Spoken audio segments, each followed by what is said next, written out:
This is ACMI News, recognized nationwide as the first place winner of the 2022 Hometown Media Award for News Access. After much speculation, some new information regarding Arlington's animal control officer. We'll have the latest on the status of Diane Welch, the officer who has been on administrative leave now for most of the summer. How smooth was the first week of school amid the COVID crisis, now in its third school year? ACMI gets an update from Superintendent of Schools Dr. Elizabeth Holman. We'll talk to an ACMI graduate who has hit the big time, and boy, do we mean big time. Alessio Moralia is doing great things now in Amsterdam, providing music for world-renowned movies and television shows that you have likely seen. An interview that's approved by the Motion Picture Association of America is straight ahead. ACMI News starts right now. From McLennan Park to Spy Pond, from Poets Corner to the Mystic River, we have Arlington covered, giving you stories that count from people who care. Reliable, trustworthy, dependable. This is the 2022 nationwide award-winning ACMI News. It's been a summer of uncertainty, but it appears things have been worked out. For nearly 2 months, Arlington residents weren't sure what happened to Diane Welch, the town's animal control officer. Hi, I'm Carla Dorado. And I'm Paul Werlin. It was announced she was placed on leave at the Arlington Police Department in July. But after 8 weeks of not knowing, now we have more information. Here's ACMI News Director Jeff Barnes. She was on administrative leave since July of this summer, but now Arlington Animal Control Officer Diane Welch is back on the job. Town leaders say Miss Welch returned to work August the 31st, and according to Your Arlington, her duties will remain the same. ACMI News put in a call to the APD on September the 12th, and because this is a personnel matter, officials declined to tell us exactly what transpired over the summer months. Diane Welch has also declined to comment on this matter. Meantime, many details of the story remain unanswered. What is known as this: Welch's popularity among town residents was very apparent. Throughout the summer, there were many comments left on the Arlington List page and other social media platforms speculating what may or may not have occurred.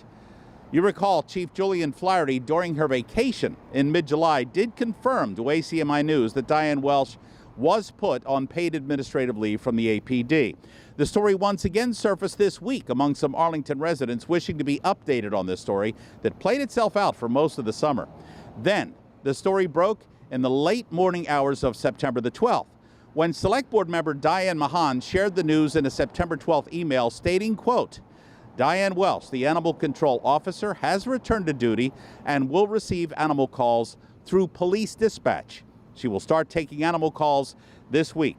Mahan stated that town manager Sandy Puller relayed the news to her that Diane Welch is in fact back on the job. ACMI News, as we said, put out calls to Welch and the APD to get an update, and again, neither side is going to talk because it's a sensitive issue and a personnel matter. Instead of the Arlington Police Department, however, reports indicate Diane Welch will be working for the town's Department of Health and Human Services under Director Christine Bongiorno, although that has yet to be confirmed by Bongiorno's office. As for the town's response, several residents expressed their relief that Arlington has not lost its current animal control officer. One resident wrote in an email, "I am overwhelmed with joy and finally at peace with the outcome. Welcome back, Diane Welch." Another resident had a more succinct response. They simply wrote, "Yay." For ACMI News, I'm Jeff Barnes. Diane Welch was sworn in as Arlington's animal control officer in the summer of 2018. The following year, she was named Massachusetts Animal Control Officer of the Year. We're told her new office will be located at the Community Center on 27 Maple Street. This week, a public reception was held for new town manager Sandy Puller at the Town Hall Memorial Garden. Many residents are already familiar with Mr. Puller through his work as Arlington's deputy town manager. Puller has worked for the town since 2016, serving first as deputy town manager, then as deputy town manager finance director when the consolidated Arlington Finance Department was formed 4 years ago. He tells ACMI News he's happy to be at Town Hall during a transition period when so many new faces will soon be in key positions throughout Arlington. Well, I think it's nice to have some face-to-face connections. I've met lots of people who are serving on our committees and commissions, and they've told me about their work and their priorities, and just citizens, just regular citizens. But it's been a great way to press the flesh and get to know people, and that's, I think, how things get done when you really get to know people. We have a transition period right now in town where a lot of the town leaders are being replaced, have gone on to other things. We have a new DPCD director coming in, I guess, later this month, and also you have a new deputy town manager, so it's got to be pretty exciting for you as well. I am very excited about both these hires.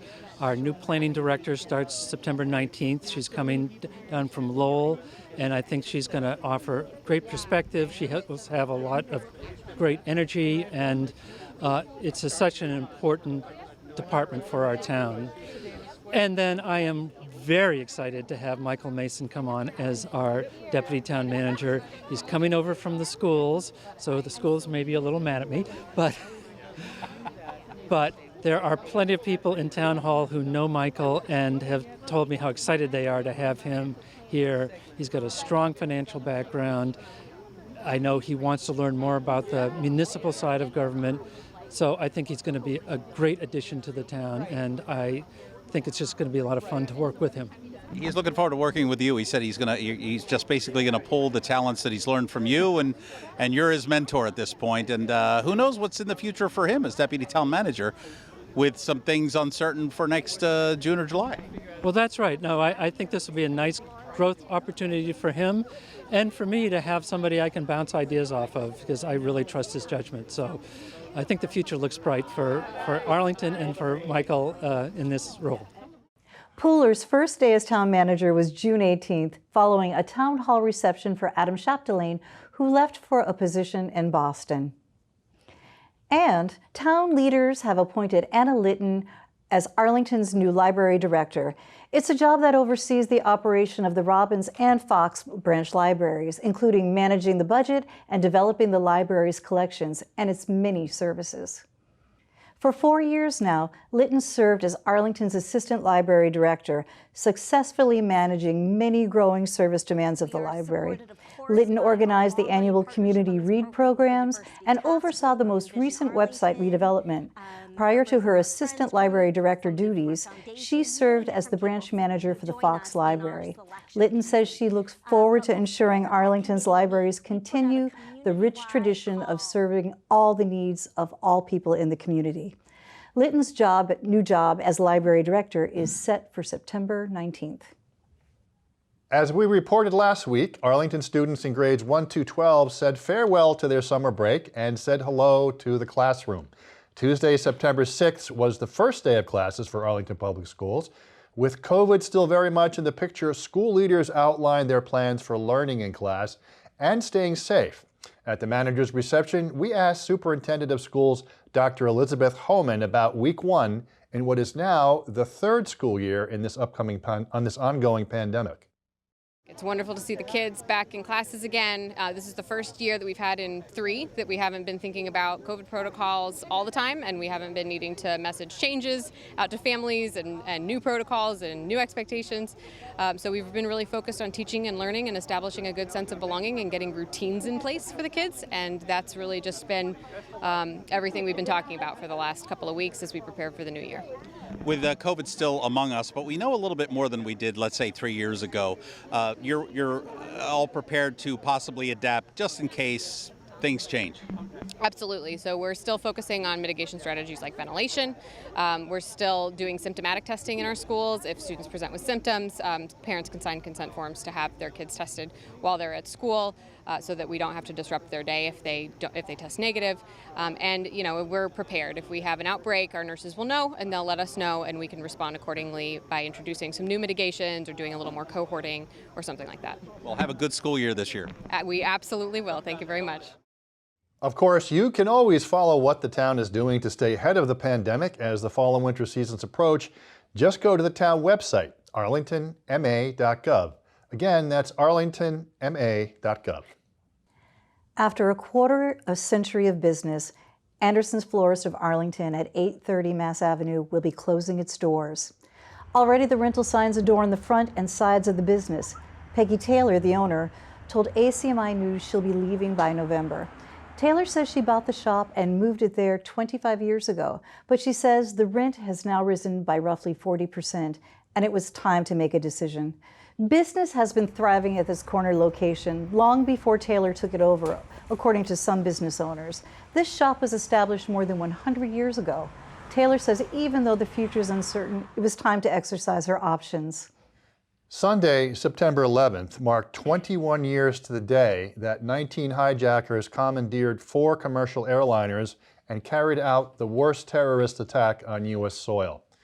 To mark this solemn anniversary, the Council on Aging hosted a Faces of Remembrance display wall from September 6th through the 10th at the Community Center. The wall is an overwhelming and emotional display of portraits by local artist Gina Johnson. Faces of Remembrance honors the memory of her fallen servicemen and women, beginning with those who called Massachusetts home and served since 9/11.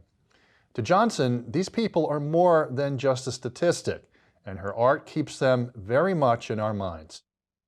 The interesting part of it, and as a mom, I think that when you have a single story, you're in your own grief. But what I've known from just doing portrait by portrait of the fallen soldiers, that people get it. If you put them up and combine them on a wall, then you're not alone.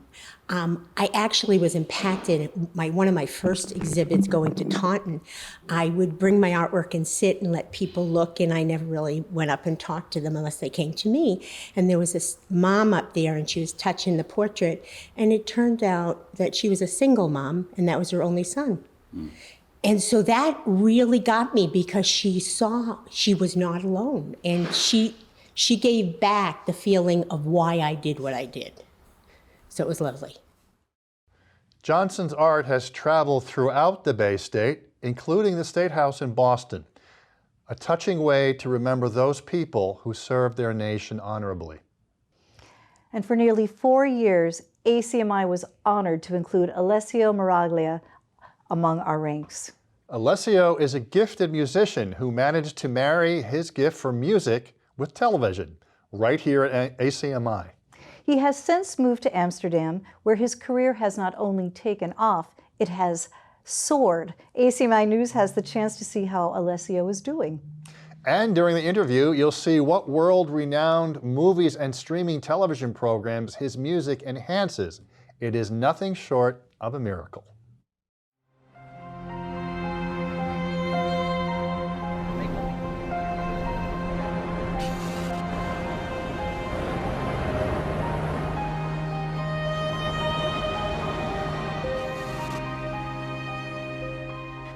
Thank you so much for joining us from Amsterdam, the capital of beautiful Netherlands. How are you today? I'm great, and thank you for having me. You moved on to bigger and better things. So basically, what are you up to now? What are you doing now? You're very busy, and like I said, we'll get into it. Yeah, fortunately, yes, because when I lived in the United States to Europe, is where I belong. Of course, I'm in Italian, so it was pretty easy to me to enter in my music world, no? Because everything was a little bit familiar. So I started working with a big music company, with libraries company for Netflix, Pixar, HBO, and a lot of companies in London, in Italy, and in the Netherlands.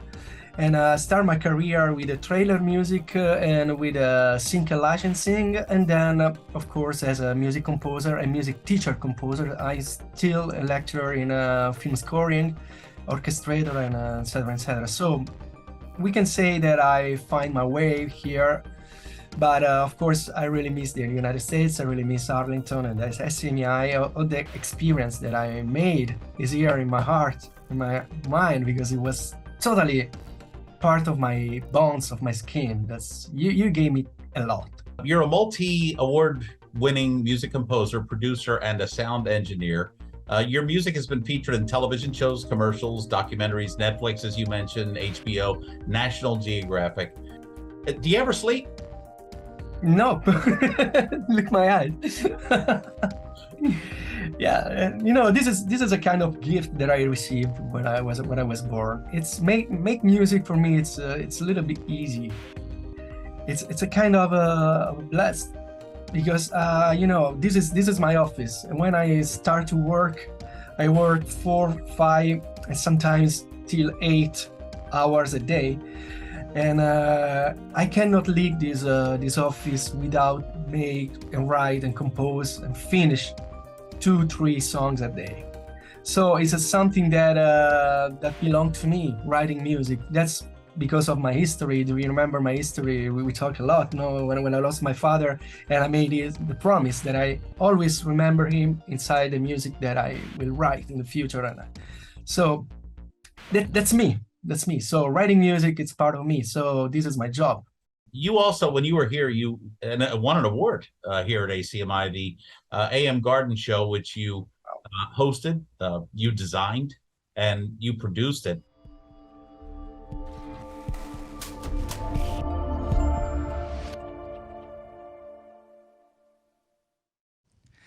Hi guys, I'm Alessio, and welcome to AM Garden Show, and I'm excited to introduce you to And the that was such a great way project through music and Senai. other forms of art of bringing the community together. There was a very great opportunity to crash inside multi-art, the music, the paint, and met people, interview musicians, and know some story and learn from them. And this is, I think the AM Garden Show is a very great show, just because you can like a waves that crash on you, and you will become one with the artists that will perform their original music. We have to underline this is original music, so you can see, read, understand the artist deeply, and then the interview to know much better and talk with them. It was a very great show, and I have to say thank you to ACMI for this great, amazing opportunity. They trust in me, in this Italian immigrant. I remember when we were kind of changing the format to our news program here at ACMI, I came to you and said, look, can you come up with news music? I need news music. And like right off the bat, I mean, it was like within days, and we're still using it.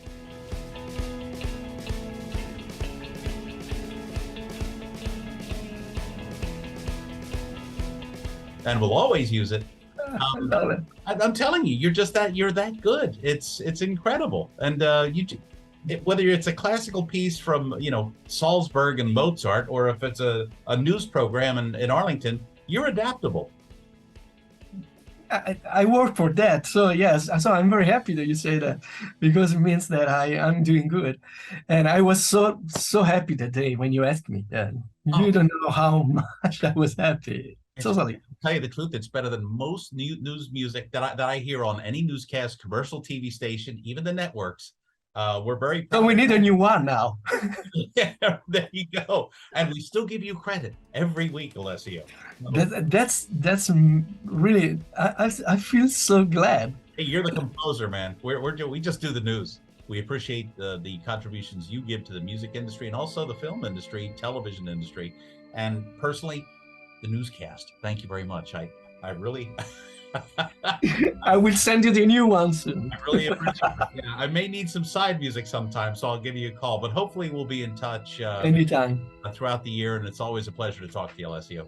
Thank you so much. Absolutely. Really, thank you so much. I appreciate it, and get some sleep. Sure, and let me thank of the ACMI for what you did for me, and for what you do for the community. It's great.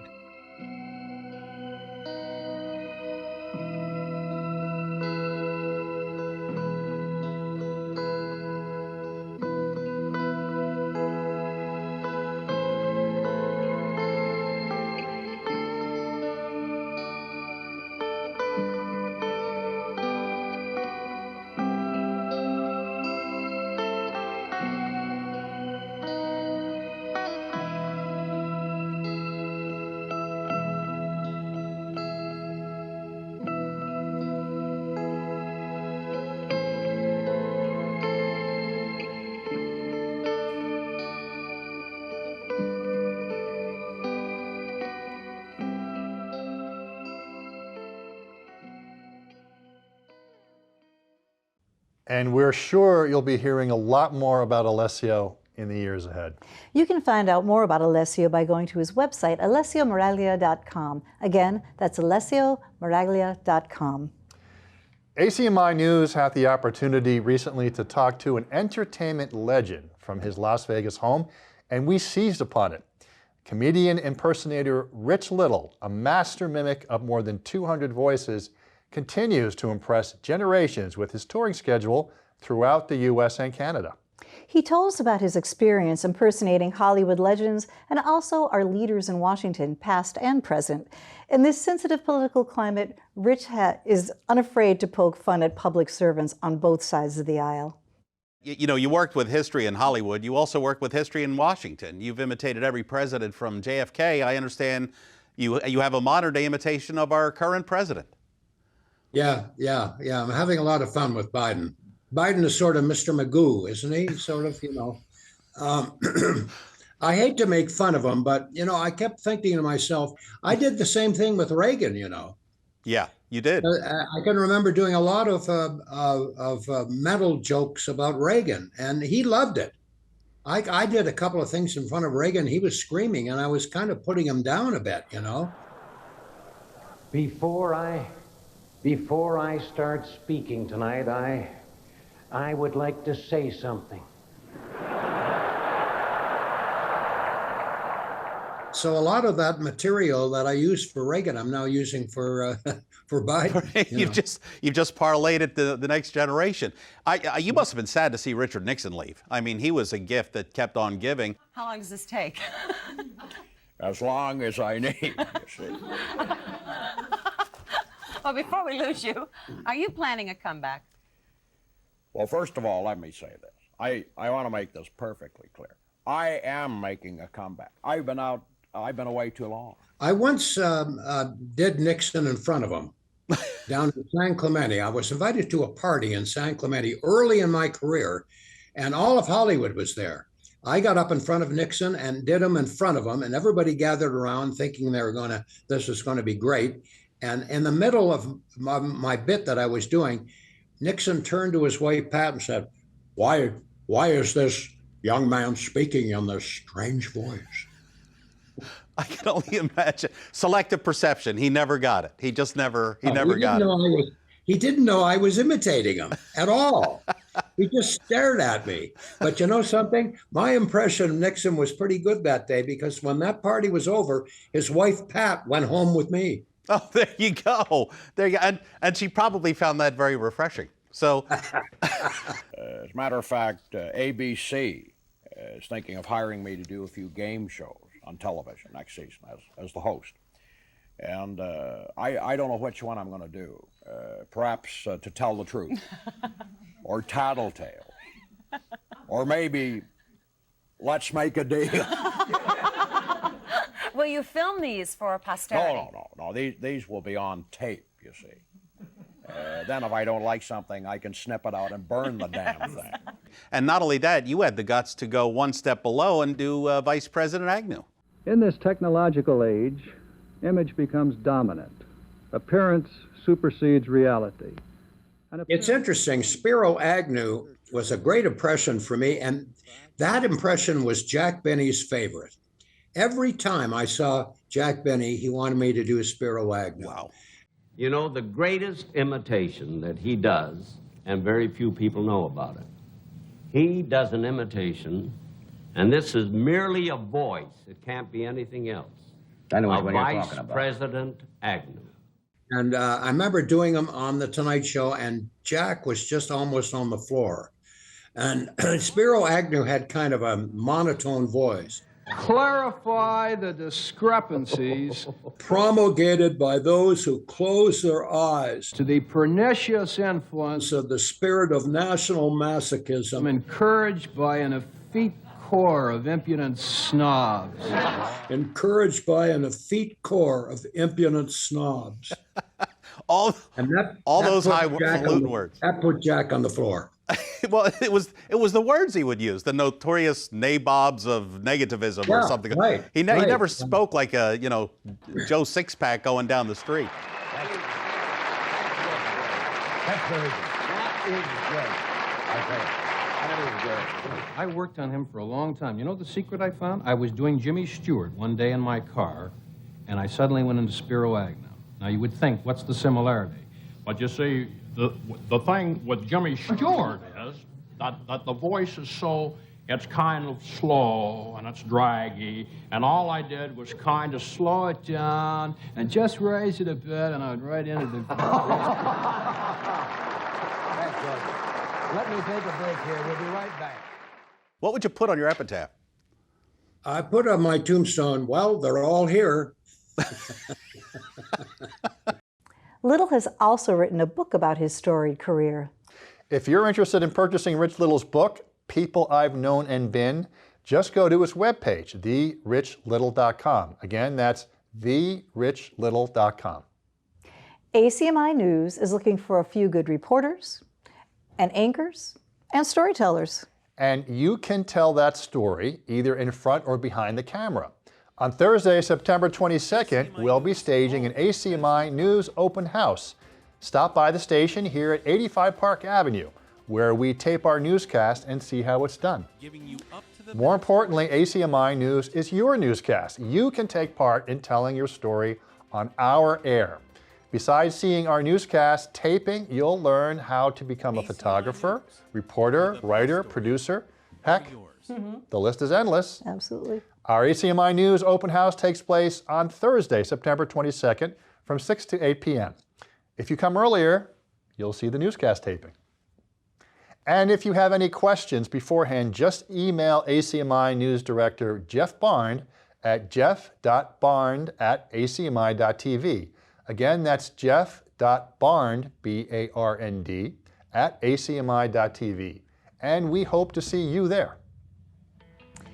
That'll do it for this week's edition of ACMI News. Thanks for joining us. I'm Carla Dorado. And I'm Paul Werlin. Have a great week, everyone. Of course, we'll have a complete wrap-up of Arlington's Town Day 2022. We hope to see you there. See you next week. You can always check out our latest segments and newscasts on the web at acmi.tv/news. And don't forget to like us on Facebook and follow us on Twitter and Instagram at ACMI News. Make sure to subscribe to our YouTube channel as well. You'll find us at youtube.com/ACMI News. If you have any news tips for us or wish to become a citizen journalist, we'd love to hear from you. Email us at news@acmi.tv or stop by ACMI Studio A at 85 Park Avenue.